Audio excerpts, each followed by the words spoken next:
Boa noite, boa tarde, pessoal. Queria agradecer a participação da Evelyn, que está aqui, nesse evento aqui que a gente está fazendo da Liga de Investimentos, para a gente fazer uma fala sobre economia, sobre conjuntura, né? Então, Evelyn, muito obrigado. O Matheus Ataíde também, muito obrigado. O Igor, Matheus também, nosso presidente, está aí nos auxiliando nesse debate, nessa conversa. E o nosso convidado especial, o professor João, mestre João Arani Martins, né? Gostaria de fazer a apresentação só do currículo do professor aqui. Graduado em UEL, então ele é mestre em Administração Públicas e Governo pela FGV, doutorando em Desenvolvimento Regional e Agronegócio pelo PGDRA, pelo DINTER. E também já foi agente fiscal de tributos estaduais do Governo do Estado do Paraná e atualmente é professor daqui da Universidade Federal da Fronteira Sul. Professor, boas-vindas. Espero que a gente faça uma conversa bacana aqui e a gente vai conduzindo um pouco a ideia. Boa noite, Matheus. Boa noite, Vinícius.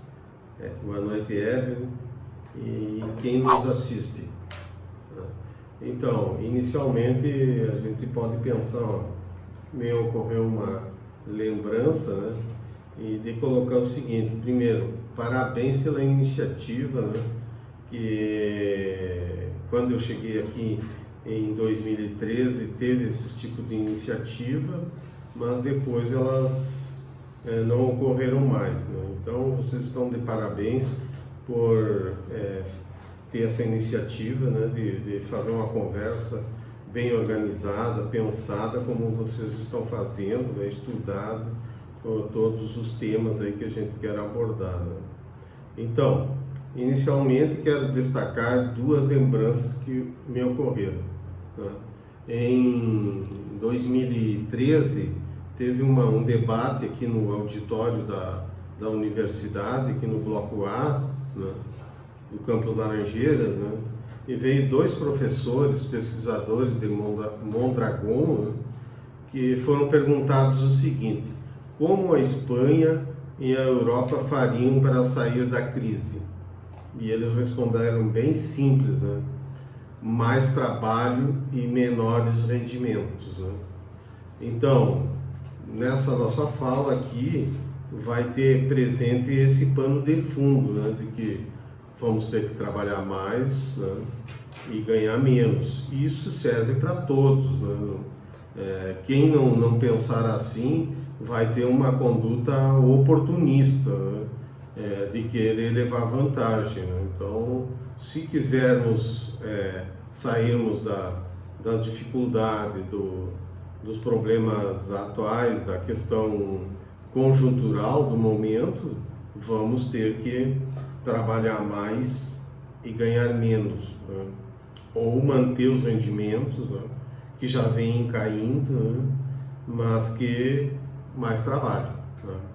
Um outro aspecto importante que me veio à lembrança, né, é a grande dificuldade dos humanos na atualidade, e é que a iniciativa e a ação deles são sempre para ganhar dinheiro e normalmente para comprar quinquilharias, né? E esquece que nós já vivemos milênios somente para a obtenção de alimentos, né? Então, o que eu quero dizer com isso? Que, olha, às vezes é preciso trabalhar só pelo alimento, né? Então, se nós tivermos o alimento, e digo mais ainda, nós temos que garantir vidas, né? Estamos preocupados com as vidas que poderão morrerem agora nessa pandemia, né, que está ocorrendo. Então, se nós salvarmos muitas vidas, melhor, acho que já estamos no lucro, né? Então é isso inicialmente que eu gostaria de colocar.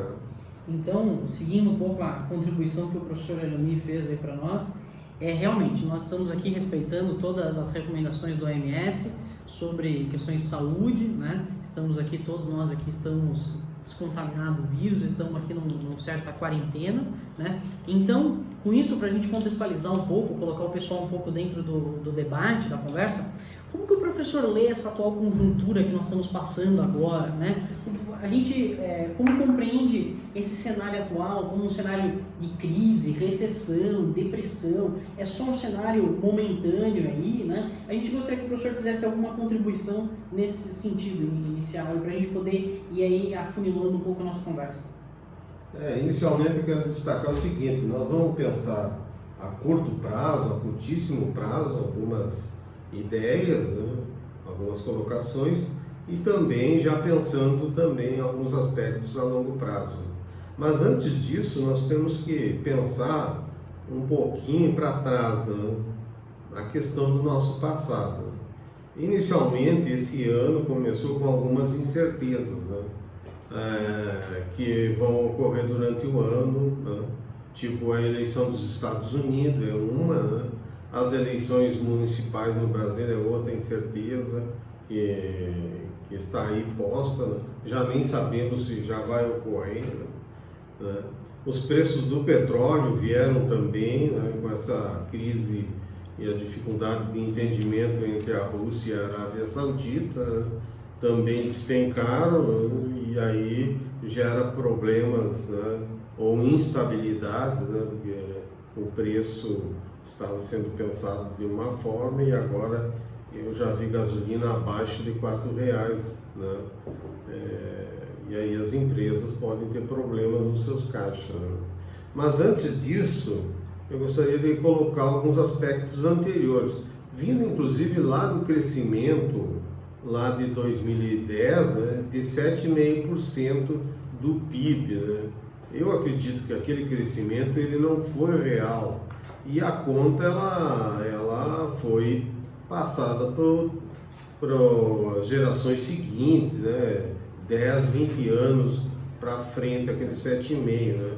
Ou seja, em 2009 nós tivemos um crescimento de 0,2%, né, negativo, e em 2010 passamos a ter um crescimento de 7,5%, né, com muito dinheiro público aí para ser pago adiante, né? Provavelmente ele é uma variável que está nos comprometendo agora, né? Outro problema foi o setor elétrico, né, que ocorreu, né, até uma diminuição das contas, né, em 20%, no meu modo de ver, uma atitude populista, eleitoral, né, em 2013, né, onde o governo Dilma diminuiu os preços da energia elétrica, né, e claramente ficou um rombo aí de perto de 100 bilhões para ser pago depois da eleição em 2015 em diante, né? Também temos problemas na telefonia também, nesse período aí anterior a esses aspectos recentes, né? Onde empresas foram somadas uma com as outras, né? Fusionadas, coisa assim, né? Os preços administrados lá daquela época, 2013, 2014, também foi um problema, né, para 2015 resolver, 16 e 17, provavelmente ainda tenha, né, parte deles ainda para ser solucionado, né, que agora vem desembocar nessa crise aqui, né. Outros aspectos, né, assim, que ocorreram, né, o país comprou refinaria, né, construiu refinaria, Abreu e Limas, onde gastou 20 bilhões e ela ainda não está funcionando, né. Os próprios estaleiros que foram colocados no país também, nós não temos vocação para construir estaleiros e tem, pensando lá nas vantagens comparativas, tem países, né, que tem mais eficiente, exato, né, para construir estaleiro. E os nossos está aí, um caos, um desastre total, né? Além disso, né, como diz o Adolfo Saxida, né, nós construímos estádios de futebol, né? E daí, né, que 70% era dinheiro público, né? E construímos estádio de futebol para uma atividade no país que ela tem um nível de recursos, né, privado significativo. O jogador ganha bem, boa parte deles, os cartolas ganham, né? E aí vamos colocar dinheiro público, né? Parece que nós somos os ricos, né? E a Inglaterra é pobre. A Inglaterra colocou nos estádios 30% de dinheiro público e 70% veio da iniciativa privada, né? A gente sabe que tem muitas instituições ganhando dinheiro com futebol. E nós colocamos 70% de dinheiro público e 30% dessas instituições, né? Desde das instituições de comunicação, de organizações do futebol, tudo, né? Nós colocaram as próprias propagandas, né? Colocaram só 30% de recursos, né? Então, esse dinheiro poderia ter ido para outras prioridades e políticas públicas, né? Bem, muito boas as contribuições do professor, e eu queria só relembrar um ponto que em 2008 a gente tomou medidas de combater a recessão, a crise internacional, com medidas de longo prazo, né? E aí o professor destacou quase todas elas, que foi, de certa forma, alguns economistas dizem que isso foi de forma equivocada, né? Inclusive o Lisboa, né, fala muito bem disso, que foi utilizado uma bala de canhão, né, que não era necessário, e foi feito coisas estruturais, né, para longo prazo, que é um pouco o que a gente vai tangenciar aqui, mais para o nosso final da conversa, que é isso, né? Se a gente tem que tomar algumas medidas agora, uma coisa é a gente pensar em medidas para curto prazo e outros momentos para longo prazo, né? As reformas estruturais agora não devem ser passadas, né? Inclusive não existe nem ambiente para isso olhando para reformas tributárias e tudo mais, agora nós estamos sem ambiente até político para isso, né? Não sei se o Matheus quer fazer alguma contribuição, a Evelyn ou o Igor, fiquem à vontade, né? E fazendo as contribuições, né?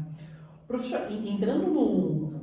Então, só para a gente não perder o gancho do professor aqui, da questão da OPEP+, que seria a questão do petróleo, né? Aqui só para elucidar, mas só para ficar mais claro, o petróleo Brent, que é a commodity referência, segundo dados do BR.Invest, no ano já acumula queda de 55%. No ano. No último fechamento, que foi da última sexta-feira, dia 9 de abril, nós tivemos um fechamento de 31,48% no petróleo Brent futuro, né, com uma queda de 4,14%. Isso após uma reunião da OPEP e uma indicação de que haveria um corte na produção de 10 milhões de barris, ou seja, eles iriam diminuir a produção que havia sido aumentada.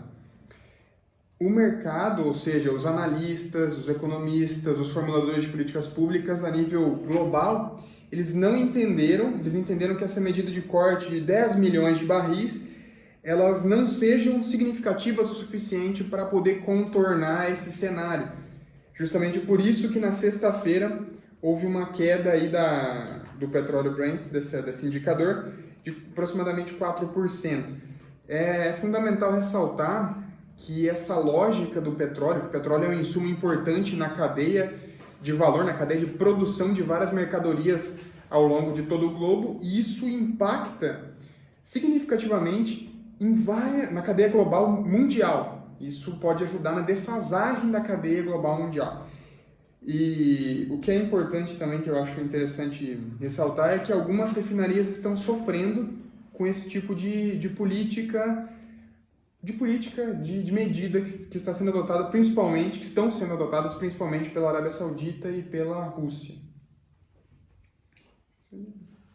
Bom, no momento atual, então, nós podemos falar, podemos vir para agora, né? E do ponto de vista econômico, esqueçamos 2020, né? 2020 vamos tratar de salvar vidas, né? Que já estamos no lucro, né? Nesse sentido, né? Então, todo mundo sabe que vai perder, né? Seja o trabalhador, empresário, o próprio governo, todos, né? As classes vão ter que abrir mão, né? Disso, de ganhos para nós salvarmos vida, né? Também pensando no curto prazo, né, agora dessa crise, né, a partir do momento que ela, não sabemos ainda quando ela vai terminar, né, já faz um mês que ela estamos aí praticamente parados, né, com pouca atividade, né? E depois, no momento que ela voltar à atividade, né, que houver um sinal de que as coisas vão estar sob controle, né, a retomada da atividade produtiva será lenta e gradual, né? Ninguém vai sair às compras, né, no primeiro momento, né? As pessoas têm recursos que foram utilizados agora, né? Vão ter que recuperar de alguma forma, né? Outro aspecto importante na saída da pandemia, né? É a diminuição do fluxo de exportação e de importação, né? O mundo vai estar também mais endividado, vai diminuir com certeza as suas importações, né? E nós não vamos conseguir exportar. Da mesma forma que nós também iremos importar menos, né?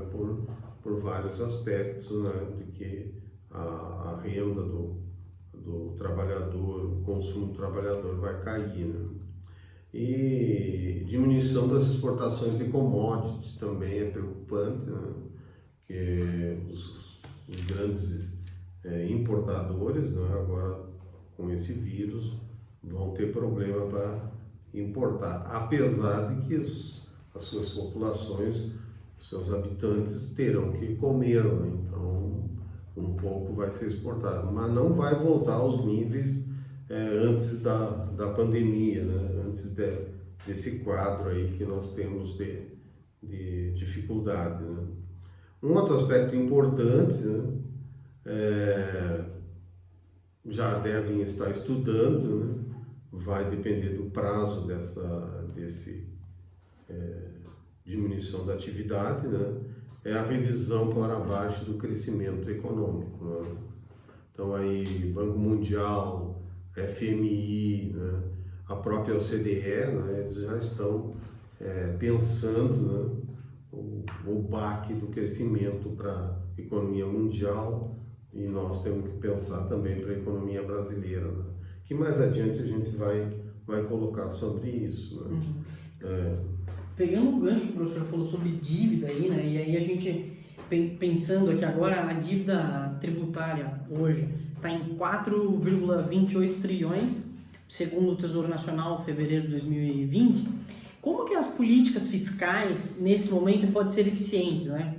Como fica a questão da dívida pública federal, né? A gente queria que o professor fizesse um pouco uma contribuição, porque vão ter que ser tomadas, para resolver um pouco essa crise atual, vão ter que ser tomadas algumas medidas de expansão da dívida pública federal, né?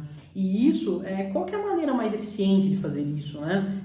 Pra gente não entrar, porque a gente acabou de sair de um problema, o governo que foi eleito com a proposta de resolver o problema fiscal, né? Resolver o problema da dívida pública e tudo mais, resolver no sentido de controlar ela, né? Não é liquidar a conta, e sim resolver, deixar ela em patamares ajustados.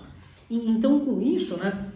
Como que a gente pode colocar, quais as políticas podem ser implementadas e como que a gente pode contornar a dívida pública nesse momento? Porque, como o professor contemplou já, os países vão sair endividados, né? Não vai ser mérito único, especialmente do Brasil, de sair endividado. O único problema é que nós entramos nessa crise com um patamar de dívida muito elevado já, né? Agora me foge os dados, mas se a gente olhar os outros países, em termos relativos, eles têm um valor da dívida nacional controlada. Nós já entramos numa dívida, entramos na crise já endividada, já entramos com o cartão de crédito, cheque especial estourado.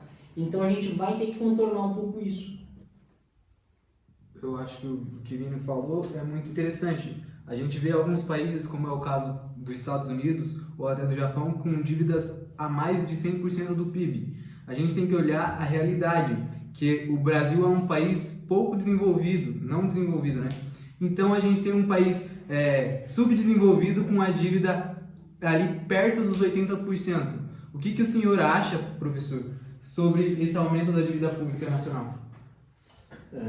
Bom, vamos falar antes disso, né? Eu vou falar disso mais adiante, né? Vamos colocar. Mas antes eu quero colocar mais aí a preocupação imediata, né?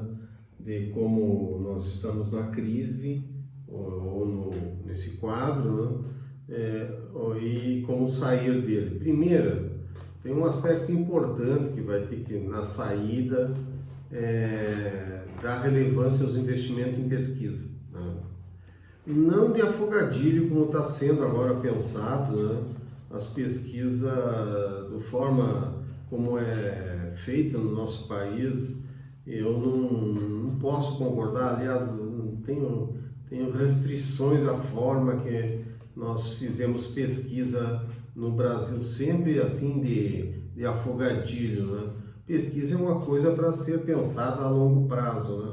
Nós já estamos vendo aí milhões, bilhões sendo destinados para o coronavírus, né? Nem sabemos se ele vai continuar ou agora de repente é só um período, né? Eu acho que pesquisa ela tem que ter continuidade, né? Precisa de continuidade. Então, se vamos pesquisar todos os vírus, nós temos que pensar a longo prazo, né? Começar agora resolvendo esses problemas imediatos, mas já pensando em pesquisa lá adiante, né? E pesquisa de investimento em todos os temas, em todas as áreas. Não dá para pensar pesquisa destinando recursos para 6 meses, 12 meses, né? Isso não tem continuidade, é colocar dinheiro, recursos fora, né?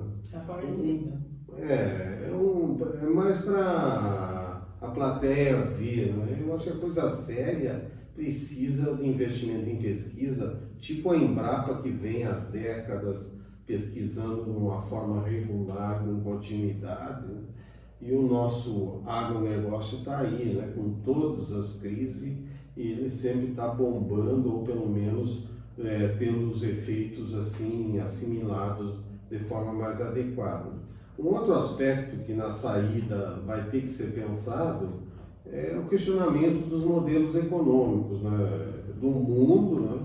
Precisa ser pensado, repensado, né? E inclusive do Brasil, se a gente quiser sair desse atoleiro que a gente vem aí há anos, né? Talvez décadas, sempre caindo para que nem rabo de cavalo, crescendo para baixo, né? Então, para sair disso, os modelos têm que ser repensados, né? De acordo com as nossas potencialidades, com os nossos recursos, né? Então, os modelos vai sair uma sociedade diferente, né? Espero, né? A gente está vendo, as pessoas estão mais solidárias, né? Provavelmente sairemos mais austeros, né? Desse quadro de dramático aí de vírus, né? E também vamos ter que sair mais humildes, né? Esses modelos vão ter que ter mais humildade, né? Que ele não resolve tudo. Ou seja, um vírus, né? Que é invisível, microscópico, né? Está nos mostrando toda a nossa pequenez, né? E nossas fragilidades, né? Então o modelo vai ter que pensar essas coisas também, né? Um outro aspecto em nível global, né, é a substituição do G20, né? Tem que haver alguma coisa pensada em nível mais amplo, né? A lá desculpe, é o G7, né? Então ele pode até ser substituído, né? Pelo G20, pelo G67, né? E outros blocos também, né? Espero que eles também tenham mais vez, né? Não ficar só em 7 nações pensando no mundo, né? É dessa forma. E outro aspecto importante, né, que já tenho comentado aí, as taxas de juros deverão cair muito mais, né? Já estamos contentes que batemos recorde na diminuição dos juros, mas não é suficiente para um país que quer ser desenvolvido, né? Que quer resolver as suas dificuldades, né? Então precisamos, né, que o capital, né, ganhe dinheiro mais com o trabalho e não com taxa de juros, né? Então seria esses aspectos imediatos, né? Isso, e sobre a questão da dívida pública, a gente pode olhar em um pouco que ela vai haver uma expansão, né? Podemos falar então da dívida pública, né?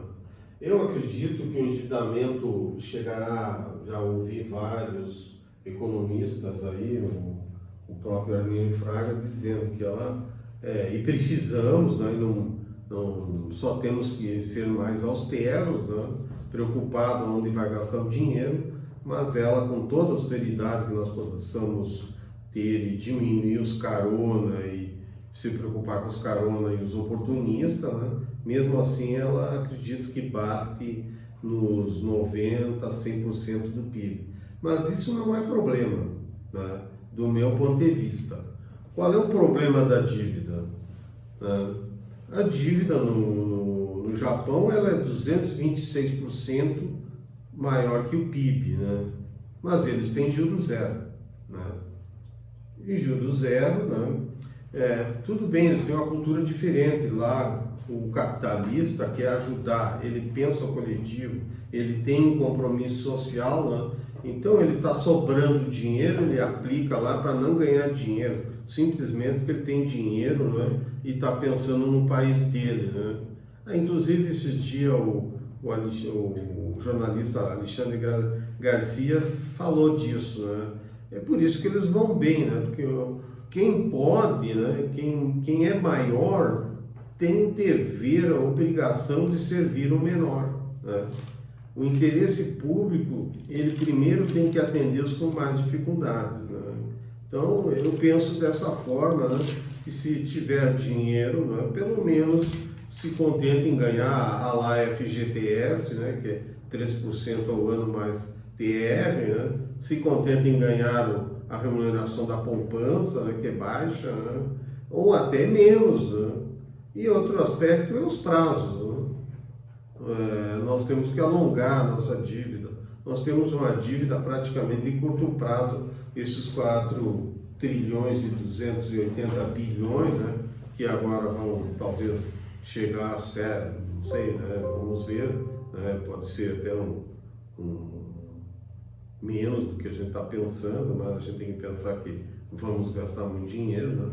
Mas o nosso problema é prazo, né? Dívida tem que ter qualidade, e qualidade é taxa de juros baixa, né? E prazos alongados. Nós temos um prazo médio de 4 anos, né? Desses 4 trilhões que nós devemos, né? Que a sociedade deve, né? E devemos alongar. Os Estados Unidos tem prazo médio de 20 anos, né? Para pagar sua dívida, né? Tem parte da dívida para 50 anos, né? Nós, pouquíssimo, né, da nossa dívida chega a 20 anos, né, para ser paga, né? Então nós há 4 anos temos que renegociar esses 4 trilhões, né, ou pagar, né? Agora, se nós tivéssemos 20 anos para pagar, muda de figura, e com taxa de custo baixo, né? Tá? Então isso é a questão da dívida, do endividamento brasileiro, né? E outro aspecto, todo mundo vai ser endividado agora, né? Com esses meses aí de dificuldade, né? Então todos saíram endividados, né? Nós temos uma preocupação com os recursos que vai ser liberado, né? Para evitar o carona. Né? Governadores já estão pensando em resolver os problemas orçamentários deles, né? Os empresários, né? Tem Estado, tem empresário que não vai precisar de dinheiro. Né? Professor, só um pouquinho aqui, só para a gente seguir na mesma linha. Primeiro de tudo, antes que eu me esqueça, eu gostaria de trazer o conceito de carona, né? Que às vezes as pessoas que estão assistindo não sabem. Isso. O conceito de carona é basicamente o seguinte: são agentes que consomem mais do que o justo, ou seja, é um indivíduo que ele extrai uma externalidade positiva, ou seja, um benefício, ele adquire, ele consegue consumir um benefício pelo qual ele não pagou, pelo qual a sociedade pagou. E vai pagar. E outra coisa que eu queria colocar aqui, ainda para nós, só alguns elementos sobre a dívida pública. A dívida pública do Brasil, o Igor falou ali, 75%, 80% nesse entorno ali, ela vai alterar, claro, de acordo com o crescimento do PIB, de acordo com as taxas de juros. Do Japão, ali em torno de 230% do PIB, dos Estados Unidos em torno de 107% do PIB, a União Europeia em torno de 82% do PIB aproximadamente. Mas por que isso é uma preocupação? Os principais analistas do mercado financeiro, os principais economistas, os principais formuladores de políticas públicas, eles entendem que a dívida pública, num cenário como o nosso, ela inibe a efetividade da política fiscal. Isso significa que, não que a política fiscal seja ineficiente, mas que ela age como um entrave para a efetividade da política fiscal em cenários como o nosso. Aí também, só para trazer alguns dados aqui que talvez sejam interessantes, só um momentinho, aqui. Eu trouxe alguns bancos, a projeção de alguns bancos. Primeiro, o Goldman Sachs, ele traz uma projeção de uma relação dívida-PIB para o Brasil no final de 2020 em torno de 87% até 91%. O Bradesco prevê uma relação dívida-PIB de 86%, o Itaú, 85%, Barclays, 84,5%. Esses aqui são só alguns bancos que são relevantes, porém nós temos outras projeções, inclusive, como o professor falou, que chegam até 100% do nosso PIB, né? Isso que acaba preocupando um pouco essa relação, qual seria a efetividade de uma política econômica, uma política macroeconômica fiscal na nossa conjuntura. Acho que seria fundamental nós destacarmos esse ponto. Com certeza, obrigado, Matheus. Até a gente tinha combinado, né, que vocês traziam os números e eu fazia só a fala. Eu sempre ando com número, né, as minhas falas têm base com números, né, e vocês estão aí contribuindo com isso. Eu acho que fica meio mais adequado até vocês ajudar na conversa aí e no debate. Né. Mas ainda na questão da dívida tem as fontes de financiamento. Né. É um outro aspecto que nós temos que pensar. Né. Então, a emissão de títulos, né, eu penso por aí, né, a emissão de títulos, de alguma forma, com custo baixo e um tempo, né, relativamente longo para amortizar esses valores. Né. Então, acho que a fonte mais propícia no momento, né, surgiu a opinião aí, né, da emissão de moeda, né, e até confundiram o ex-ministro da Fazenda e do Banco Central, né, Henrique Meirelles, né, ele colocou criar moeda. Né, para mim é emissão de moeda. Né, eu não quero ensinar ele, que foi ministro, né, mas é emissão de moeda. Então, ele sugere a emissão de moeda, né, vamos dizer assim, para ficar mais claro. Mas já vem o Roberto Campos Neto, que é o presidente do Banco Central, e acha perigoso, né, essa questão. E realmente ela pode, né, vir contribuir com a inflação. Né, apesar do Meirelles, o ex-presidente do Banco Central, né, falar que vamos ter uma recessão, né, uma diminuição de atividade econômica brutal, né, que ninguém vai querer elevar preço, né? E aí, então, no curtíssimo prazo, a emissão de moeda seria interessante, né? Mas nós não temos adotado, né? Quem adotou, o último governo que adotou a emissão de moeda como um recurso, né? Como política pública, né? Foi o governo Sarney, né? E deu no que deu, inflação de 70% a 80%, né?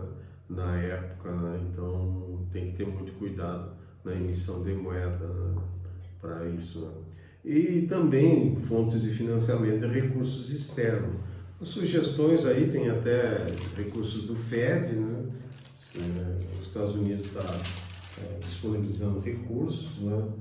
Eu não acredito que não seria o caso do Brasil, né? E sim o Brasil deveria, né? O FMI calcula, né, que a necessidade de reservas internacionais para o Brasil é 100 bilhões a menos do que nós temos atualmente, né? Então, nós teríamos 100 bilhões de dólares, né, que poderiam voltar para o Brasil, né, e ser aplicados aqui. Já tem o economista Arminio Fraga, né, ele já falou que a dificuldade é muito grande, né, para repatriar, trazer para o Brasil esse dinheiro para gastar, porque ele vai ter que ser transformado em reais. E aí quem que vai comprar esses dólares, né? Então tem dificuldade aí à vista para trazer, né? Eu penso mais a longo prazo com esse dinheiro, né? Nós poderíamos na recuperação ter esses recursos, né? Que estão aplicados a longo prazo nos investimentos, né? Nos próximos anos, né? Diminuir um pouco nesse sentido. Até porque as reservas internacionais, elas estão sendo aplicadas 80% dela no Tesouro Americano, né? A taxa de juros de no máximo 0,25% ao ano, né? Então, nós estamos gastando 13,75 para manter a nossa dívida e temos dinheiro aplicado no exterior, nas reservas internacionais, a 0,25% ao ano, né? É um alto negócio, né, para os americanos. Professor, eu queria comentar um pouco sobre o que você falou. Você falou sobre o financiamento da dívida pública através da emissão de títulos e o senhor também cita a diminuição da taxa de juros básica da economia, que seria a taxa Selic. Hoje a gente tem uma taxa Selic de 3,75% ao ano e você cita também a taxa de juros norte-americana que está no intervalo de 0 a 0,25%. Você cita o prazo da dívida americana em 20 anos, mas você tem que vale ressaltar que o título norte-americano é considerado como ativo de valor, né? O ativo de seguro, a fuga para a qualidade. É o ativo de qualidade. Em momentos de incerteza, o capital do mundo todo foge para o ativo. Então, como que você visa uma diminuição da taxa básica de juros brasileira sem uma fuga tão grande de capital para outras economias que têm uma qualidade e um histórico muito melhor que o nosso, que é o brasileiro, do bom pagador, a segurança dos Estados Unidos, que ele tem o prestígio da maior economia do mundo e que a gente já vê que a gente está numa queda da taxa Selic e isso já impulsionou muito a alta do dólar. O dólar hoje está batendo seu recorde histórico nominalmente falando, a mais de 5,20 ali nessa casa. Chegou a 5,30? Chegou a 5,30 tocando ali. E como você visa essa dinâmica da fuga de capital nacional para ativos mais seguros a uma mesma taxa? Bom, em tempos excepcionais, né, tem que haver alguma criatividade, né, no sentido de soluções excepcionais, né? O dinheiro que está no mundo tinha uma economia onde ele estava sendo aplicada e essa economia não existe mais, né? Os Estados Unidos vão estar com dificuldade, né? Vão ter uma ociosidade que já vi estudos aí dizendo que eles vão cair 20% do PIB do americano, né? Então o investimento lá vai cair também, né? E o mundo inteiro vai ter problema para aplicar dinheiro, né? Como o mundo inteiro está com taxas de juros baixas, né? Se nós pegarmos aí as taxas, a própria americana está muito baixa, acredito que nós temos uma margem de manobra ainda, né? De diminuir mais alguma coisa, né? Nos próximos meses, né? Nesse sentido. A Europa também, o juro também em torno de 1%, o Japão é negativo, né? Então, aonde vai esses dinheiro que estão aí agora? Vão ficar parados, né? Então, acho que dá para ter umas medidas excepcionais, uma coragem maior e diminuir, não a zero, né? Eu proponho zero para mais uma espécie de slogan, né? Mas no dinheiro brasileiro, nacional, acho que pode chegar a zero. Mas o internacional nós temos que segurar um pouco aqui, né? E criar, né, como eu falei na pesquisa ali, criar oportunidades. E agora é a hora de começar a pensar as oportunidades, né? Para trazer dinheiro de volta para cá, né? Seja por privatizações, né? É um bom exemplo. Só para contribuir um pouco a essa questão que o Igor falou, eu acho interessante. Bom, primeiro só para contextualizar, porque nem todo mundo, talvez nem todo mundo seja economista, talvez nem todo mundo tenha estudado monetária, mas existem principalmente 3 motivos para se demandar moeda, que seriam transações, né, para transacionar, comprar e vender, precaução, que seria justamente para momentos como esse, onde o ativo serve como uma reserva de valor, e a especulação. Eu vou dar uma atenção especial à precaução devido ao momento que nós vivemos atualmente. E aí, se nós formos procurar na teoria, principalmente a teoria keynesiana, ela vai explicar muito bem esse movimento, o porquê que o dólar valoriza, inclusive por que o dólar se valoriza frente aos seus principais pares e por que ele se valoriza frente a outros ativos seguros como o ouro, por exemplo. Por que ele se valorizou mais? Né, se nós formos comparar, ele se valorizou justamente devido porque a moeda, a característica da moeda, ela possui formas de proteger, ela possui formas de barrar e de servir de proteção contra a incerteza. Por quê?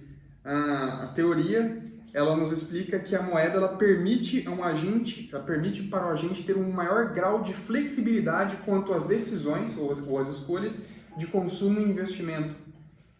Diferentemente do ouro ou até mesmo do título público, que tem um certo nível de liquidez, a moeda é mais líquida e ela permite ao agente esse grau de flexibilidade. Por isso existe a preferência para a liquidez. Então nós estamos vendo aí uma escalada do dólar frente a alguns ativos também tidos como seguros, né? Não sei se existem... também vamos contribuir então com alguma... O professor tinha falado ali das taxas de juros ao redor do mundo.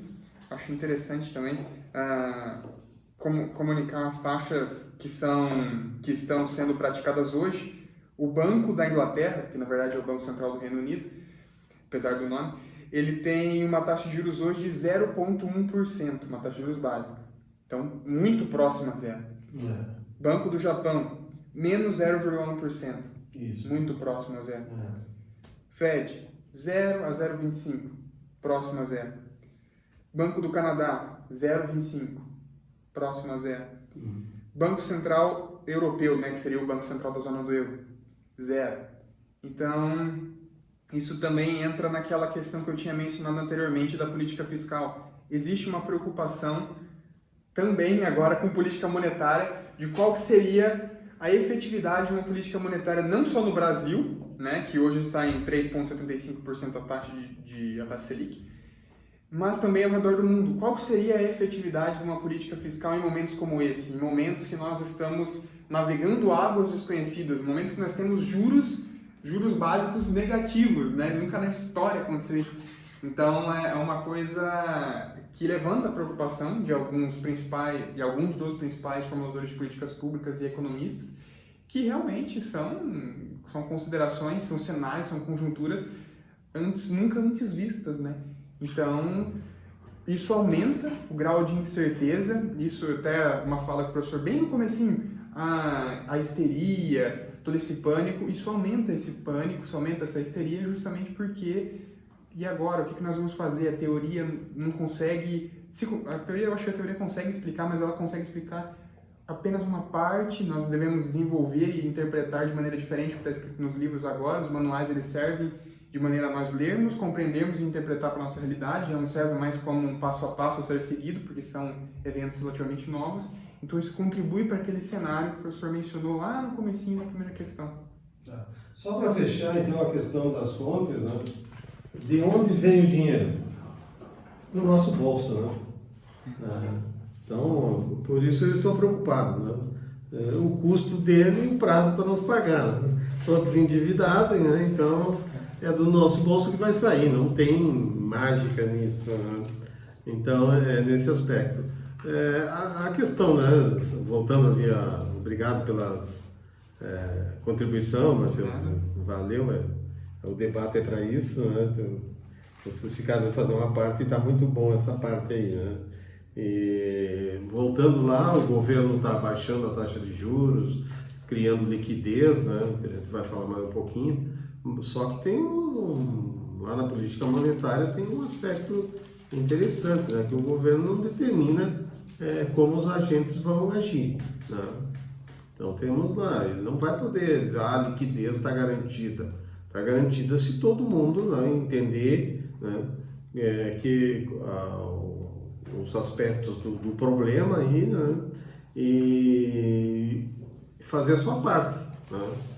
É uma medida excepcional, nós temos, né, se precisar de dinheiro, né, o dinheiro vai estar barato, vai ficar barato, né, 3,75, né, Selic para as empresas, inclusive, é significativo, né, dos patamares que é as taxas de juros, né? Então, mas ali, Igor também, né, tem a persuasão moral, né?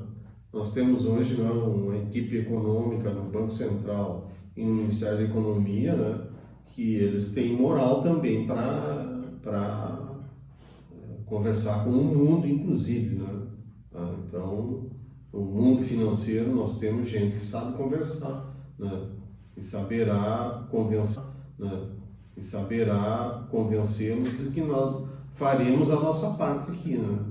Então, é só diminuir um pouco do burburinho político, né?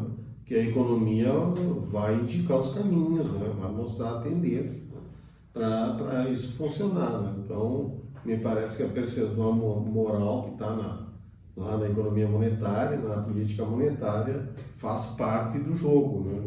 De convencê-los de que nós vamos por esse caminho. Tá? Pegando um gancho aí que a gente começou a falar agora de monetária, né?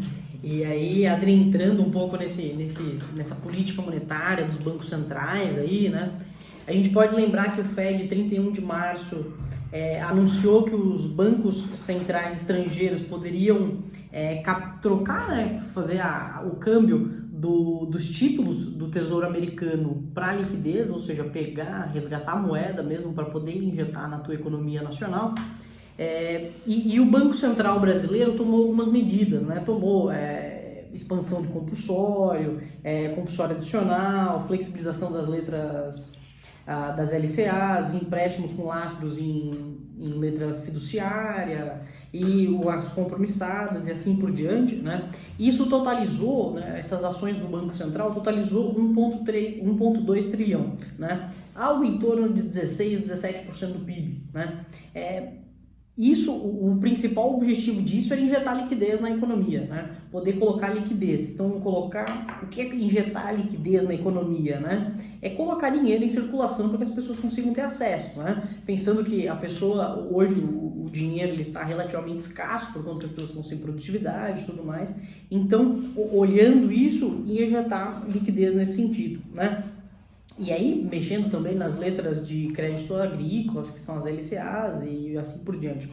Então, e aí, como o professor enxerga essas medidas adotadas pelos bancos centrais norte-americanos e aí, como a gente já falou também de flexibilização da taxa de juros, taxa básica de juros, que o nosso é a Selic, e aí que ela determina, então só pegando um recorte, né, ela determina, a taxa básica de juros determina as outras taxas, né? Existe a diferença do spread bancário, que o pessoal pode ficar em dúvida aí. Então, quando tu vai tomar o dinheiro no banco, tu não vai pagar 3,75, né? Porque tem os outros pontos que tem que se adicionar, né, nessa taxa de juros.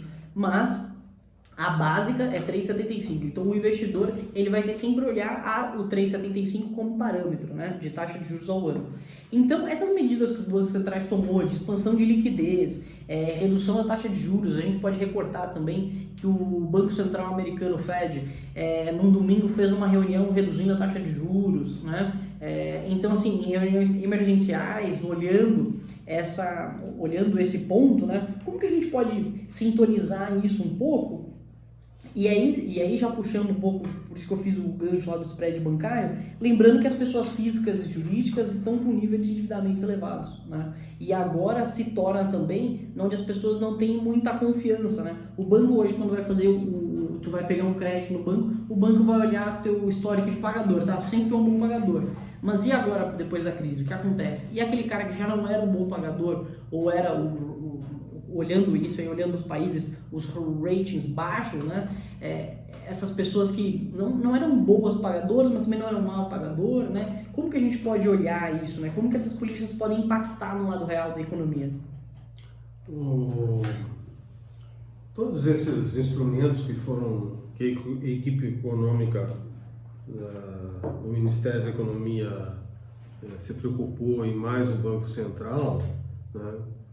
Eles são para garantir, dar estabilidade, né, para as pessoas que estão preocupadas, né? Então ele está colocando mais liquidez no sistema justamente para mostrar para os agentes econômicos que eles estão atentos, né? Então esses recursos servem para isso, né? Mas eles têm defasagem, né, para serem implementados, né? Ele tem uma repercussão. Tem uns autores que dizem que é 3 meses, né, que vai ter repercussão toda esse aumento de liquidez no sistema, né, até que se organize o sistema de outra forma, né, ele precisa de tempo, né, com essa nova perspectiva, né, de mais diminuição do compulsório, né, de recursos injetados para liquidez. Não é imediato isso. Não é imediato. É uma coisa que 3 demora um meses, tempo. 6 meses. Tem alguns autores que falam sobre a mudança da Selic também, demora até 6 meses para impactar lá na ponta. Ou seja, quem vai tomar o crédito, né? E ela é gradativa, né? Tem que haver aquela persuasão moral, né? O banco aguenta, o banco tem a política pública, o Banco Central que eu estou falando, né? Tem a política pública e ele vai segurar ela, né, nos patamares, dando garantia para os agentes econômicos pensarem o que fazer, como agir, tomar suas decisões, né? Então, se os agentes econômicos, né, privados, empresas, consumidor, entenderem que eles estão fazendo a coisa certa, nós podemos sair mais rápido da crise, inclusive, né? Ou desse aspecto de pandemia, né? Então, inicialmente, né, já estão pensando também dar garantia agora na liquidez, né? E se preocuparam também com a questão de fundos de aval, né, para liberar recursos, né? Ou seja, o próprio Tesouro Nacional vai bancar parte do risco, né? Então, nesse sentido. Só produção, só mais uma coisinha aqui. Pegando o gancho daquilo que o Vinícius falou, eu me lembrei aqui de alguns dados mas isso não são atuais, né? São acho que de 2019. quando o atual presidente do Banco Central, Roberto Campos Neto, estava sendo sabatinado, estava fazendo a sabatina. Ele colocou algumas porcentagens, como que era dividido, principalmente como era dividido o spread bancário, né, que seria os juros, né, nós podemos entender como os juros bancários. 35% dos juros bancários praticados no Brasil, eles, em torno de 35%, eles são para remunerar a inadimplência. 15% são para lucros do banco, 25% tributos e 25% custos operacionais. Então, diante desse novo cenário, os tributos não se alteraram, né? Talvez se alterem, mas até o momento os custos operacionais. Que é a ideia dos tributos, o que vai alterar um pouquinho é a ideia do compulsório, né? Porque tu tem que custear essa remuneração, né? Então eles colocam ali na conta, ali, né? O Banco Central coloca ali na conta, mas o IOF, né? O IOF não tem obrigação. Pelo menos até o momento. Custos operacionais. Talvez tenha alguma diferença agora com o isolamento. Talvez realmente tenha, talvez custos operacionais tenham uma significativa mudança. Mas e a inadimplência? Será que a inadimplência vai se alterar? Então é justamente por isso que nós podemos observar, claro, não é preciso, né? Não temos como precisar isso nesse momento, mas no futuro, quando nós estivermos olhando o passado, nós conseguiremos explicar esse movimento, por que demora, por que tem esse ato entre a diminuição da taxa de juros, a taxa Selic, taxa básica, e a diminuição do banco comercial, justamente por causa desses elementos, né, que impactam na formulação do spread bancário. Só para contribuir também nesse aspecto, né, o Marcos Lisboa demonstrou grande preocupação com a questão da inadimplência, né? E ele coloca ele manifesta a preocupação com base nos nossos passados, né? De outros oportunismos que já ocorreram no país, né? E eu concordo com ele, né? Quem tem dinheiro paga as contas, né? Não fica tentando tirar oportunidade nisso, né? Agora é a hora de quem tem dinheiro pagar a conta, porque né? Se todos começarem a negar as contas, né? Vamos ter problema geral e de difícil solução para esse ano, para o ano que vem, né? Agora, se todos que têm dinheiro, né, forem lá e pagar suas contas, né, isso tem reflexos imediatos, né? A empresa que receber vai pagar o seu fornecedor, vai pagar o seu trabalhador, né? Então, se nós ficarmos nessa história de negar a conta, como diz o Marcos Lisboa, né? Nós vamos chegar para a porta do inferno aí, né? Então, a preocupação maior do sistema é cuidar de que quem tem dinheiro agora pague as suas contas. Quem não tem, pegue dinheiro dos recursos que estão disponibilizados com carência e pague as suas contas, né? Também. Professor, eu queria comentar uma coisa aqui que o Vinícius falou, que ele falou sobre a dívida das empresas, que as empresas também demandam dívidas nesse cenário de crise. Vale se atentar que a dívida global, que engloba tanto a dívida corporativa quanto a dívida dos governos, foi avaliada em 2019 em cerca de 250 trilhões de dólares, que seria em média 32.500 dólares para cada um dos 7,7 trilhões de habitantes no planeta, bilhões de habitantes no planeta. Isso seria o quê?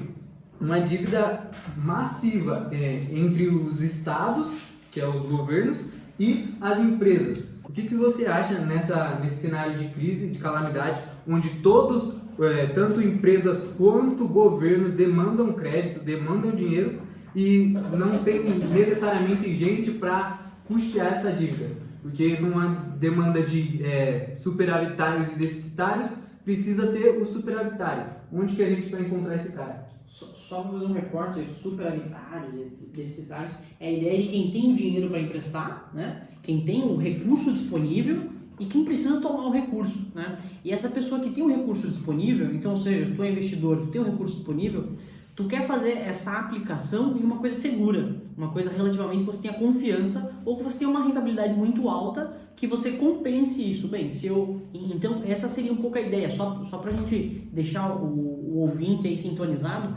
Então a ideia basicamente seria essa. Então os deficitários, quem necessita de dinheiro, quem vai tomar o dinheiro, quem está lá na ponta pagando 8% no capital de giro ao mês, quem tá, os superavitários é aquele que está emprestando dinheiro a 3,75, 4 e pouquinho, um pouquinho acima da Selic ali, né? Então, agora o professor Paulo pode fazer o complemento aí da fala, que eu só quis fazer esse recorte só para poder sintonizar o pessoal que está assistindo.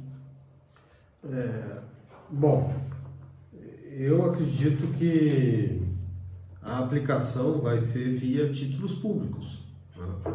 O Brasil vai assumir a dívida, né? A sociedade brasileira, né? E nós vamos remunerar ela para passar essa conjuntura agora, né? E depois vamos pagar ela a longo prazo, né? Mas atualmente o dinheiro que tiver, né, deve, né, ser, já que não vamos ter investimento, né, vai ter uma ociosidade muito alta, né, na estrutura produtiva, né, então o dinheiro vai ter que ser pelo menos colocado à disposição da sociedade via endividamento do governo, né, ou do governo nos 3 níveis, inclusive, né. Uma coisa que nós não temos no Brasil poucos municípios têm endividamento de lançamento de títulos, né? Então são grandes municípios, tipo São Paulo, Belo Horizonte, Rio de Janeiro, né? Brasília, Fortaleza, e deve ter alguma emissão ainda de título, né? Os governos do estado também poderiam, não sei, então criar mecanismo para isso também, né? E aplicar juro baixo, né? O problema das soluções nossas é que quem está pensando lá no Banco Central, no Ministério da Economia, são capitalistas, né? São aplicadores, né? Mas eu acredito que essa turma está bem consciente, né, de que dessa vez nós temos que fazer alguma coisa nesse sentido. Que eu acredito que em 94 foi feito, né? Os bancos abriram mão um pouco da lucratividade deles, da época, né, para, a coisa está muito complicada aqui, né? Nós estamos com muito problema aí, né? Não adianta nós ganhar dinheiro e jogar 30, 50 milhões de brasileiros abaixo da linha de pobreza. Então vamos dar uma maneirada. Eu acredito que eles maneiraram em 94, né? Estou torcendo que eles agora também deem uma maneirada, né, nos seus ganhos, né, nesse sentido, né, a contribuir com a solução do problema, né, ou dos problemas, né. Um ponto-chave de todo esse ponto que a gente está tangenciando aqui é o nível de endividamento, né? E aí, pegando um gancho de uma outra entrevista que a gente fez agora recentemente do professor Henrique, que é sobre planejamento, né? A ideia de discutir planejamento, e aí um pouco a gente pode olhar até para o planejamento de educação financeira mesmo, né? Que as pessoas, a pessoa física, né? O planejamento financeiro, e as organizações, as empresas também. Acho que o Igor já trouxe um dado que as empresas têm capital para 27 dias, né? Então, coisa que o recomendado pela literatura é 1 ano. Só que a gente volta lá no primeiro ponto, né? Que a gente não está vindo de uma crise, a gente não está vindo de 5 anos de dando risada, crescimento do PIB, e as empresas fazendo investimentos, fazendo contratação, diminuindo o desemprego. Não, a gente está vindo de um cenário de crise mesmo, né? De um cenário assim que catastrófico, né? Então, se recuperar da crise, da mudança de governo, do impeachment. Aí o atual governo já não conseguiu, né, a política fiscal que ele queria implementar. Aí foi agora pro corona, então a gente tá em total... Então assim, além do Covid, né, do coronavírus, do SARS-2, a ideia é assim, além disso a gente tem o problema de que o nosso histórico, né? O nosso histórico já está um histórico já muito catastrófico, muito desgastado. Né? Nós temos o problema, os problemas não resolvidos, né? Lá do governo Dilma e até, como eu falei no início ali, do crescimento de 7,5% em 2010, né? Que foi muito dinheiro público ali, né? Que o governo não tem capacidade, né, de fazer o que fez lá em 2010, né? É lógico que ele emitiu título, fez o que fez, né? Fez crescer o país em 2010 para ganhar a eleição, né? Mas a conta ficou para 2020, talvez mais adiante, agora com mais esse problema, né? Então, aqueles aspectos que eu coloquei lá, eles estão pesando agora, né? Foi o que tu colocou, né? Estão pesando, no meu ponto de vista, eles ajudam também a contribuir para a solução dos problemas ficarem mais difíceis, né? Acho que o Matheus quer fazer alguma coisa. Só para considerar alguma coisa, eu diria que os problemas que nós continuamos enfrentando são inclusive os anteriores ao do governo Dilma, para nossa desgraça, são anteriores ao governo Lula, são anteriores ao governo Collor, FHC, né? Se perpetuam durante muito tempo. E agora, falando um pouco de atualidade, hein? Uma projeção do Instituto Brasileiro de Economia, IBRE, atualmente, acho que o último dado que saiu em março, nós tínhamos um nível de desemprego 11,6%, né? Em torno de 12 milhões de brasileiros ali desempregados. A projeção do IBRE é que nos próximos 3 meses, ou seja, no próximo trimestre, nós já tenhamos alcançado a marca de 16,1% de nível de desemprego. Isso daria aproximadamente 17 milhões de pessoas desempregadas, né? Que só para a gente tangenciar essa questão aí do desemprego. Isso não é, lembrando que isso não é só um cenário brasileiro, isso é um cenário global, né? Os pedidos de desemprego nos Estados Unidos foram de 7 milhões? 7 aproximadamente 7 milhões.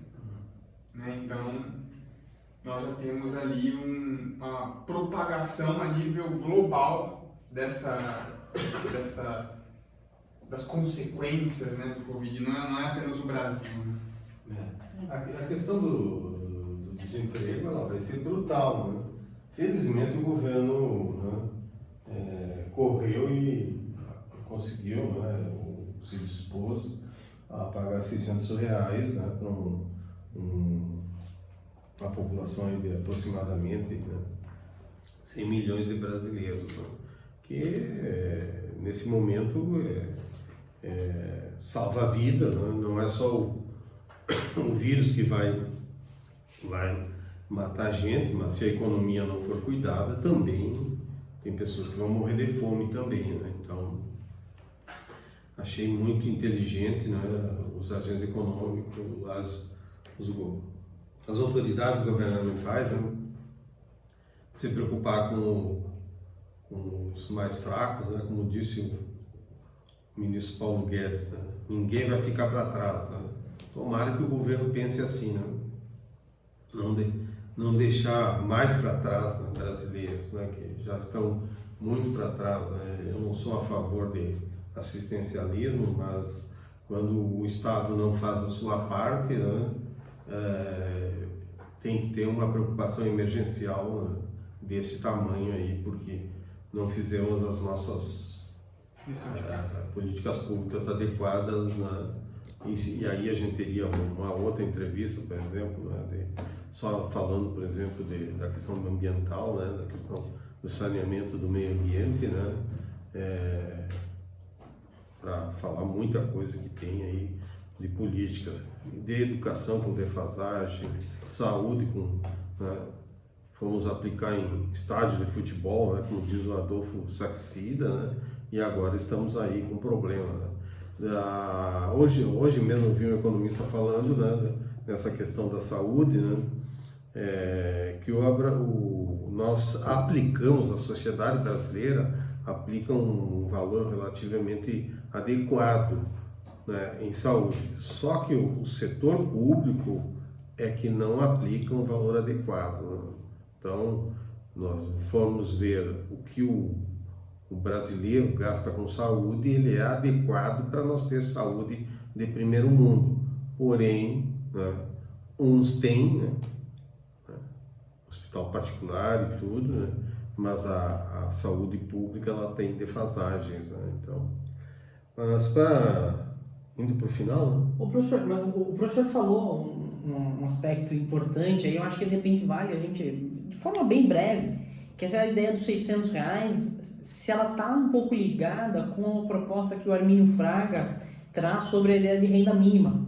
E aí não sei se o professor quer fazer alguma contribuição sobre isso, que o Arminio Fraga ele propõe em um dos seus vários artigos, né, a ideia da renda mínima, né, que agora nesse momento que nós estamos, né, é necessário colocar o pão na mesa das pessoas, né? Então, como que o Estado fez isso foi através dos R$600, né? Não sei se o professor quer comentar alguma coisa.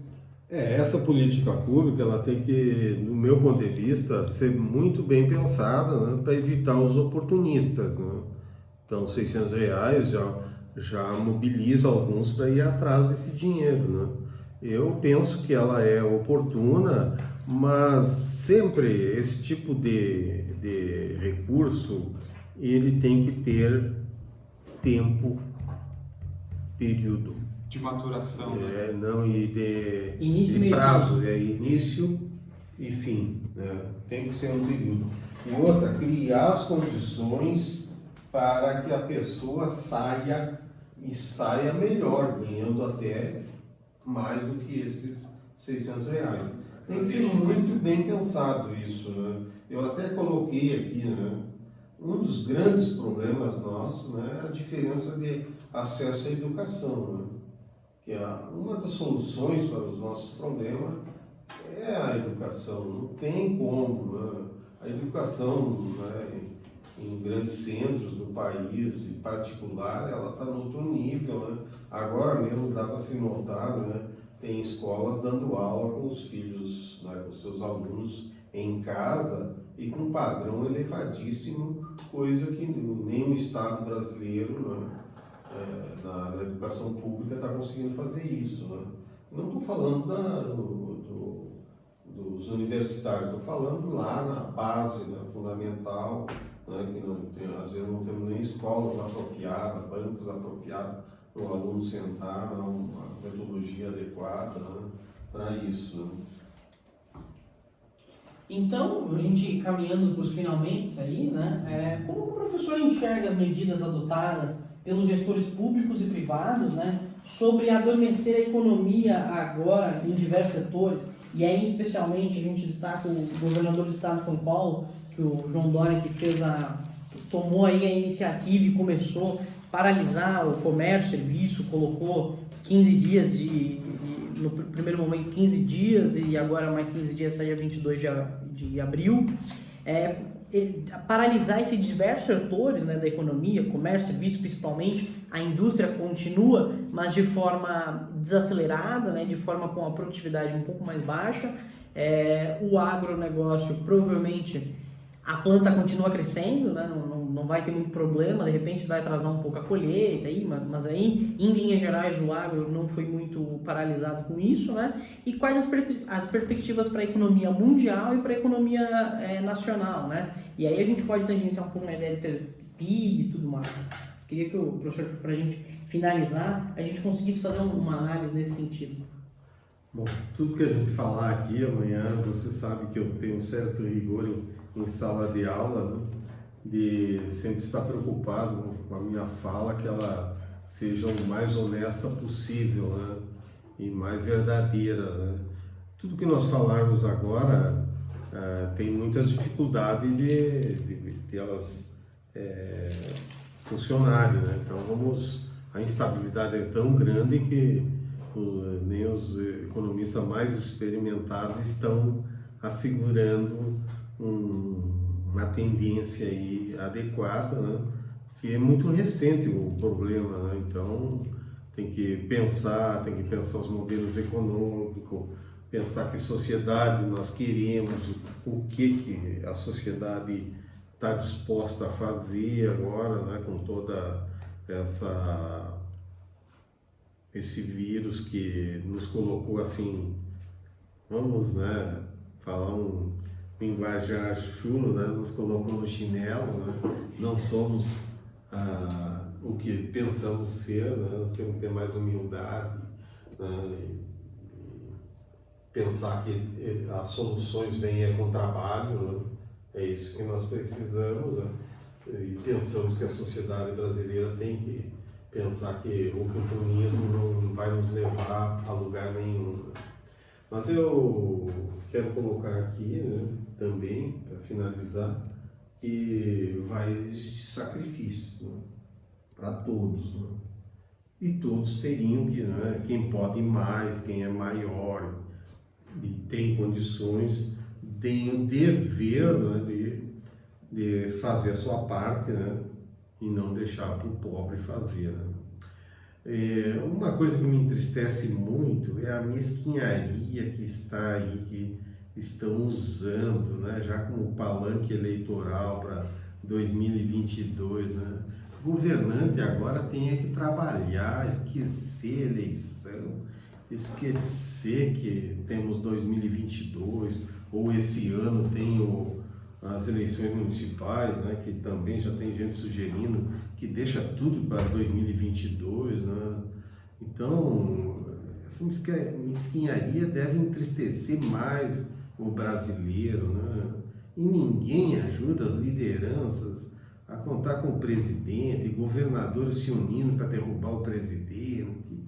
Isso é uma mesquinharia, né? Que a gente deveria estar, todo mundo, ele está se ajudando, né? Para a sociedade estar fazendo como está fazendo a sua parte, né? Ficando em casa, né? Uns contentes. Eu fiquei 20 dias com 10 pessoas, membros da minha família, a gente aproveitou, né? E não ficamos preocupados, né? Nos preocupamos em nos cuidar, salvar as nossas vidas, né? Acho que felizmente nós saímos bem nesse processo inicialmente, né? Mas para finalizar, nós temos que ver, já ouvi vários economistas, né, nesse período aí, né, de reclusão, de isolamento, né, o projeto do governo, o projeto, né, do Paulo Guedes, vai ser postergado, né, tem que ser postergado para mais adiante. Ele estava de forma inteligente criando as condições para que funcionasse a economia brasileira, né, tivéssemos um melhor desempenho, né? Me parece que ele estava fazendo isso, agora vai ter que postergar. Né? Mas na retomada nós temos que cuidar, né? É absolutamente necessária a questão do sistema tributário. Né? Ele é caótico, é disfuncional, é engessado, não podemos, né, ter um sistema tributário sem estratégia, oportunismo, facilita o oportunismo, né? Como está o nosso, né? Para um vale uma tributação, para outro não vale, né? É diferente. Empresas grandes, né, têm aplicadores pequenos, né, e estão sendo tributados, né, os pequenos na sua renda menor. E temos empresas pequenas, né, com grandes sócios, né, ganhando milhões, né, sendo tributado de forma amena. Né? Então, nós temos que construir um sistema tributário mais inteligente, né, que tribute adequadamente a renda, né, de quem ganha e de quem ganha bem. Né? E a questão do patrimônio, me parece que ela, no mundo inteiro, né, ele não tem uma boa tributação e não vai ter, né? Tem que tributar a renda desse patrimônio. Então, o aluguel de um apartamento, de uma casa, né? Esse que tem que ser tributado, esse ganho. Mas, assim, a questão dos empregos foi colocada assim muito, né, pouco aqui, né? o emprego vai ser diferente, né? Nas próximas anos, né? Vai modificar, né? Hoje a experiência do home office, né?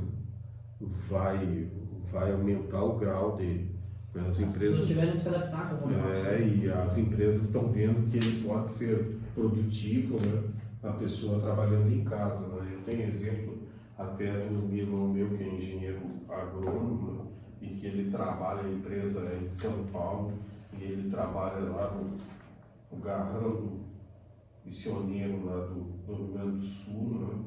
E a empresa não vai demitir ele porque ele trabalha. A empresa sabe que ele trabalha bem. Então o home office vai vir para isso, para nós termos uma nova cultura, né? E saber que nós vamos gerenciar o nosso tempo, né? E vamos ter que ter produtividade, né? Então fica difícil, né? Mas acho que não é uma das soluções para reduzir custo, né? Como foi falado pelo Vinícius aqui inicialmente, né? As empresas vão sair endividadas, né? Mas tem que fazer planejamento, né? Tem que planejar, tem que ter planos de negócio e conversar com todos os seus credores. Até para se endividar tem que ter organização. Eu queria falar um ponto aqui para os nossos telespectadores, para eles entenderem a importância da reforma tributária. Hoje no país são despendido por um empresário o pagamento de impostos cerca de 62,5 dias, de acordo com os dados do Banco Mundial, que equivaleriam a 1.501 horas para fazer o pagamento de todos os impostos que a gente tem. A gente teria ali um tempo de horas muito grande e sendo um dos piores países, né, nessa forma de carga tributária, de vários impostos que tem que ser somado aqui, ali, alíquota diferente, que coloca um custo de tempo muito grande e prejudica a dinâmica econômica como um todo. Eu não vejo a tributação, o sistema tributário só pela arrecadação, né? Só pelos recursos. Eu também vejo pelo custo, como tu colocou, né? O custo de cumprir com a obrigação acessória, né? Então essa obrigação acessória também é muito elevada. Tem um contencioso tributário muito elevado no nosso país, que as empresas têm que gastar com contador, com advogado, para se defender de um entendimento que ela teve na questão da legislação, né? E o fisco teve outro entendimento. Isso custa elevadíssimo, né? Essa estrutura para os empresários, né? Nós temos que diminuir esse contencioso, né? Professor, só lembrando aqui da nossa aula de finanças públicas, que o sistema tributário ele tem alguns princípios que devem reger a própria existência do sistema, né?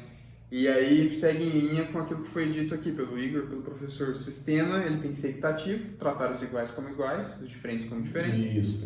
Progressivo, ou seja, aqueles com maior capacidade de pagamento devem contribuir mais. Neutro, ou seja, é o princípio da neutralidade. Aí na questão dos preços, né? Exatamente. O mais neutro possível. Minimizar o impacto, né? Isso. Na atividade econômica. E por último, ele tem que ser simples. Sim. De fácil compreensão, de fácil arrecadação. E é justamente o que o nosso sistema tributário não é. Nem o simples nacional é simples. Ele é o caos, né? Ele é o caos. E aí gera contenciosos, né? Sim. Gera contenciosos para os agentes econômicos, né? E com o governo também. Às vezes vira uma briga de maluco, né? Ninguém tem razão, né? Tu não sabe pra quem tu paga, né? Tu quer Não pagar, sabe mas quem não sabe pra quem pagar, pagar. né? E outro, o governo não sabe, às vezes, nem de quem cobrar, né? Então é uma coisa muito maluca. Só para pensar, para finalizar mesmo, né? Eu gostaria de colocar um problema da questão do crescimento, né? Vamos ter crescimento? Como são os mecanismos para crescer, né? Eu anotei 3 aqui, né? Que me parece interessante, né? E que não requer muito, é só não requer muita dificuldade, é simplesmente ter vontade política, né, e querer fazer. Um é a redução da desigualdade, né, tá? Ela combina com o crescimento. Se tu elevar a classe mais baixa, o seu padrão, né, conseguir, vou dar um exemplo, eu não entendo por que não se reduz a previdência para o pobre. Por que tem que ser 8%? Por que não pode ser 4% na alíquota, né? Entendeu? Para dar mais poder aquisitivo. Um exemplo, o governo pode fazer isso, né? Cobrar, né, como hoje já tem gente pagando, aqueles que querem renda mais alta do sistema de previdenciário, que pague 14%, 15%, né? Entendeu? Então, a desigualdade passa, né, por um exemplo desses, né? De que nós precisamos, né, melhorar o rendimento dos mais pobres, né? A mobilidade social, né? Ou seja, as pessoas podem, né, melhorar, ter aspirações na vida, né, de sair de pobre para uma classe média, né? A mobilidade, aumentar a mobilidade social também não é contraditório com o crescimento, né? Se nós dermos mais poder aquisitivo, né? E me parece que nós precisamos urgentemente, né, de diminuir os salários elevados, né, no país. A Constituição de 88 tentou, né, mas nem o judiciário cumpre, né? Eles falam muito de inconstitucionalidade, mas quando a remuneração deles está acima do salário do presidente, eles não estão nem aí, né? E recebem milhões, né? Agora, essa semana, li que os judiciários estaduais, só em mordomias, né, de diárias e outros benefícios que eles têm, a nação está gastando por ano, os estados, 1 bilhão e 200 milhões, né, só com esse tipo de mordomia, além do salário dele que está lá até acima do presidente, né? E oportunidades para o mais pobre, né? Também não é contraditório com o crescimento. Há oportunidades para o mais pobre, né? De que forma, né? De que forma? A educação é um grande exemplo, né? Melhorar a educação para o pobre, né, ajuda muito, né, na oportunidade dele, né? Uns não gostam muito, né, de falar dos economistas do passado, que foram ministros e coisas assim, né? Mas eu achei inteligente a ideia do economista dos melhores do país, que é o Antônio Delfim Neto, né? Que ele fez uma seguinte afirmação, né?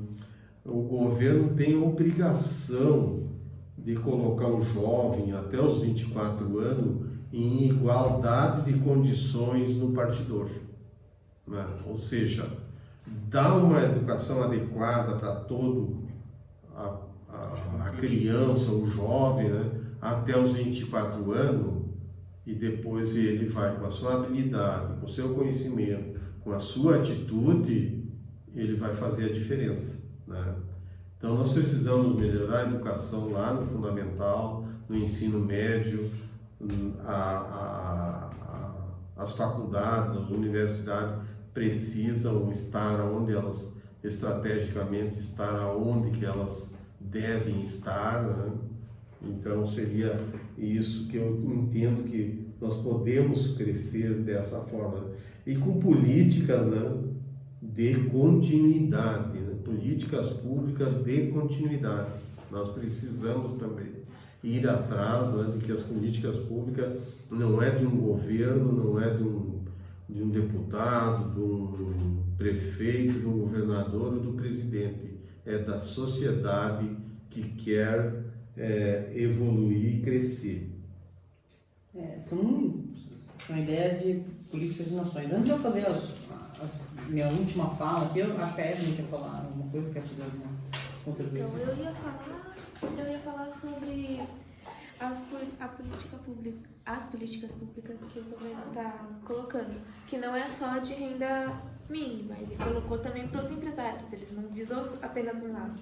Aí eu ia fazer um link com a taxa de desemprego que o Matheus trouxe, que o governo ele tá dando, o Banco Central ele está flexibilizando a contratação de crédito para as micros e pequenas empresas, a fim delas não fecharem.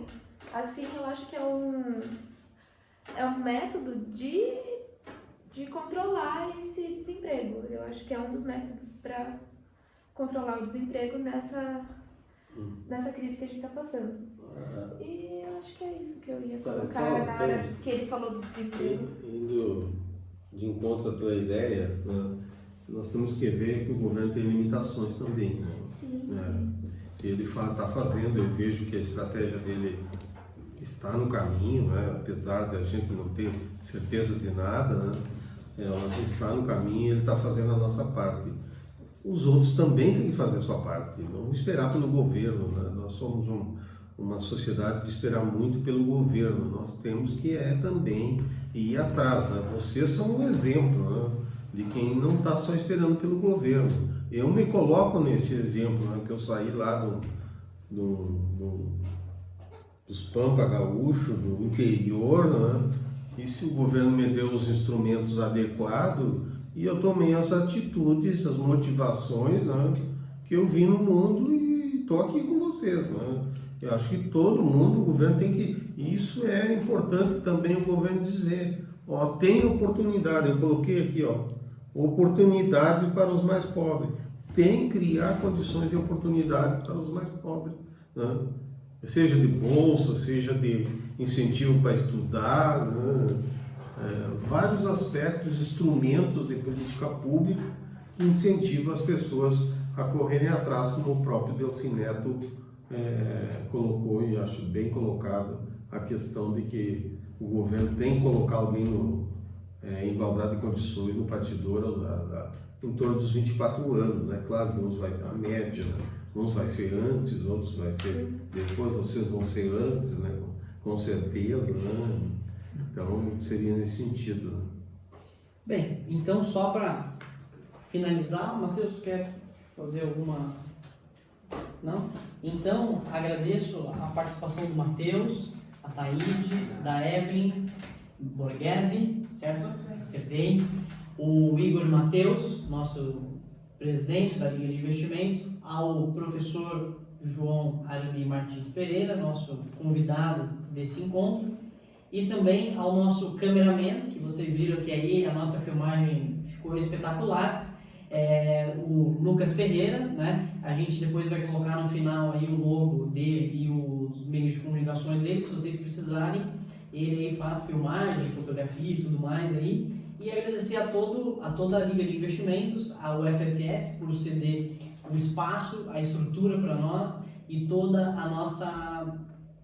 a ideia de poder promover essa Liga de Investimento hoje, que ela é formada por estudantes e também pelo nosso conselho, que são alguns professores que nos monitoram ali em algumas atitudes, e ao nosso diretor do campus, professor Martinho Machado, que nos auxilia em diversos momentos, tá bom? Então, pessoal, muito obrigado, agradeço pela atenção de vocês, né? E até mais, até a próxima, e acompanhe nossas próximas entrevistas que nesse meio de quarentena aí estaremos fazendo. Em seguida teremos a do professor Sartorelli, e aí estamos já negociando as próximas entrevistas já com mais alguns convidados. Se você tiver alguma sugestão, pode deixar para nós aí nos comentários ou no nosso Instagram, que é li.ffs, no nosso Facebook, Liga de Investimentos UFFS também, nosso LinkedIn também tem, e nosso e-mail é ligadeinvestimentos, né? @gmail.com.br, só, né? ligainvestimentos.ffs@gmail.com. Perfeito, é difícil lembrar de tudo. Então, pessoal, muito obrigado, forte abraço a todos, tchau, tchau. Tá, muito obrigado também pela oportunidade e continuamos à disposição para outros temas. Muito obrigado, professor, por ceder aí o seu tempo, né, que é muito precioso, né, esse tempo, e poder nos auxiliar nessa conversa e elucidar também, e não perder o espírito dos alunos de economia e da nossa população brasileira. Muito obrigado, tchau, tchau.